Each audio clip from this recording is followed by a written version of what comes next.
Rendu au troisième jour de l'opération Ville morte lancée par le candidat de l'opposition Issa Chiroma Bakary, Ndokoti, l'un des carrefours populaires et populeux de la ville de Douala, vibre actuellement au son des klaxons des moteurs de voitures et du tumulte des marchés.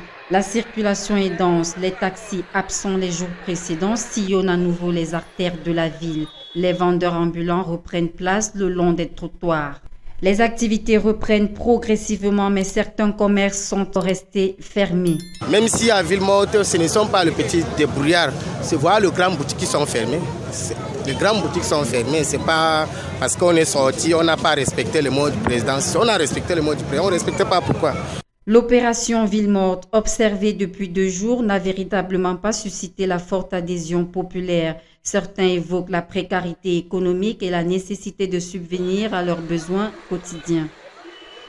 Tout le monde n'est pas dehors parce qu'il faut.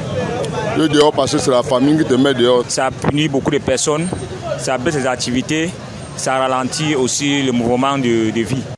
Pour d'autres, seule la paix est la solution alternative pour un retour au calme. On ne construit pas une société par les villes mortes. Une société doit se construire avec la paix et n'est que la paix. Car le Cameroun, c'est un pays de paix. Laissez tout ce que vous bavardez.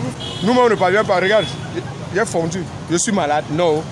Contrairement aux années 90, années de braise au Cameroun, où le pays avait connu des villes mortes près de 9 mois, l'opération Ville morte lancée par Issa Chiroma Bakary a connu un écho limité. À quelques heures de la prestation de serment du président Paul Biya, la ville de Douala reprend son visage familier. La résilience des habitants de la capitale économique montre leur attachement à la stabilité et à la survie quotidienne.